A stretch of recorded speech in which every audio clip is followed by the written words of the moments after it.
If you're a Minecraft player, chances are you've come across the Essential mod. Promising to enhance your Minecraft experience with new features, Essential seems like a game changer. With the ability to host your own worlds for free, create nearly infinite character customizations, and connect with friends through an integrated chat and friend system, it's no wonder the mod has attracted nearly 2.5 million users. Skier, the creator of this mod, has made Essential almost indispensable for many players. But what if I told you there's more to this mod than what meets the eye? While it may seem like a gift to the Minecraft community, Essential hides some serious issues beneath its polished surface. From manipulative premium currency models to storing your messages in plain text on their servers, Essential may not be as player-friendly as it appears. Today, we're going to pull back the curtain and expose some of the concerning practices behind this popular mod, and why you should reconsider using it. A lot of the information presented today comes from two well-known sources in the community, Noah Live and Nathagens. Their socials will be in the description below, so make sure to check them out. Let's start with how Essential gets onto your machine in the first place. Imagine installing a mod only to find out that another completely unrelated mod has been bundled with it without your permission. That's essentially what happens when you install certain mods such as AutoTip, which is designed for Hypixel, one of Minecraft's largest servers. AutoTip automates the /tip command in Hypixel, which distributes coins to other players, giving them perks. On the surface, it seems harmless enough. However, in order to install AutoTip, you need to download it through Skier's website, skier.club. Now here's where the problem starts. The Essential mod is sneakily bundled into this installation process via a library called Vigilance. According to Noah on Twitter, when adding it to your project, instead of just adding the settings menu, it installs the entire Essential mod, whether you like it or not. This practice is problematic for two reasons. First, you're installing software without fully understanding what's being added to your game. Second, this raises major questions about consent. If you don't have the option to opt out of installing Essential, can you really trust what else is going on behind the scenes? This situation gets even more complicated when you consider that Skier doesn't even own some of the mods it bundles Essentials with, such as AutoTip. So now you have a mod from one developer forcefully installing another mod from a different developer. This creates a slippery slope of trust issues for users who just want to enjoy their Minecraft experience without the extra baggage of forced installations. Yeah, so in regard to the past points, I pulled up the Wayback Machine just because I want to see around the timestamp of when Essential was added and when it wasn't a dependency, right? So AutoTip here basically says go to autotip.pro to download. This basically shows like, hey, this is a direct download. It doesn't require Essential to work or anything like that because this isn't even developed by Skier. But if we go to AutoTip on November 28th, it says it requires Essential to work. Over here, it does not say that. So what I also did was I went over to the Essential website. This is on July 30th. If I were to go over to download, this is in beta. Over here, I'm pretty sure this is the update 1.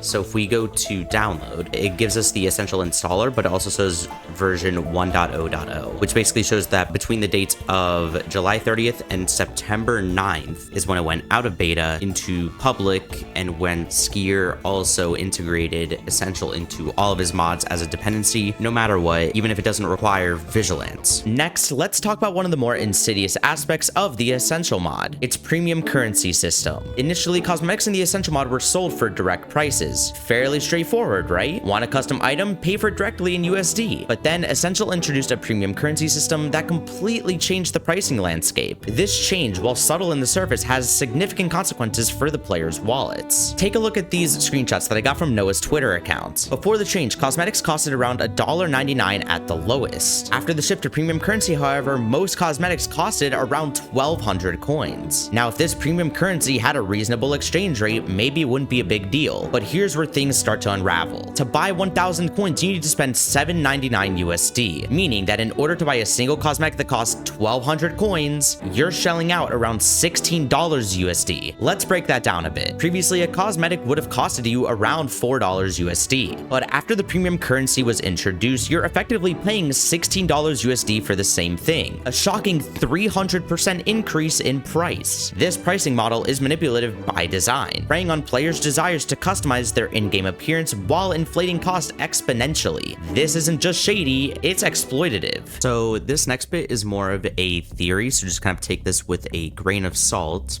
but if I go over to their privacy policy, we go over to the information that they collect, they say that while we do not actively monitor the interactions between the users of the service and are under no obligation to do so, we may in certain cases collect information related to your interactions and communications with other users of the service, including without limitation, Minecraft UUID of sender and participants, which is fine, the message contents, time of message transmission, and identifier of the group the message was sent in. So what this basically means is that they store all of your messages in a database, and they collect all of this information as long as you agree to their privacy policy. The thing that kind of concerns me, right, is that, like, let's say I go and type in encryption, only one case of encryption pops up, and it's as an example. So you may assume that they don't have any type of encryption. So if somebody were to break into their system, they may see a message that you sent in plain text. So if you sent anything private to a friend or something that really shouldn't go out there, somebody could break into that system and compromise your data. And if that does happen, they do say we cannot guarantee the security of your information transmitted through the service. Any transmission is at your own risk, which means they are not at fault if your data goes out there. The final point I want to address is the Essential Mod's claim of being publicly viewable, but not truly open source. There's a key difference here. Open source projects allow anyone to inspect, modify, as well as contribute to the code. This ensures transparency and community oversight. On the other hand, being publicly viewable means that you can look at the code, but you can't interact it in any meaningful way, especially since their servers aren't publicly viewable either. This lack of true transparency is a huge red flag. Without the ability to view every last bit of code, the community can't verify if there are any hidden features of backdoors, which could be potentially harmful for players. On the surface, Essential seems like a fantastic mod that adds a lot of value to your Minecraft experience, but once you dig deeper, a different picture emerges. One with forced installations, manipulative pricing, privacy concerns, and a lack of transparency. Before jumping on the Essential bandwagon, it's worth asking yourself, is this mod really essential? In the end, it's up to you, the player, to decide. Thanks for watching, and remember, if you're not paying for the product, you're the product. If you've had any experiences, good or bad, with the Essential mod, drop them in the comments below. I'd love to hear your thoughts. Like and subscribe. This has been Cubic, and I am out.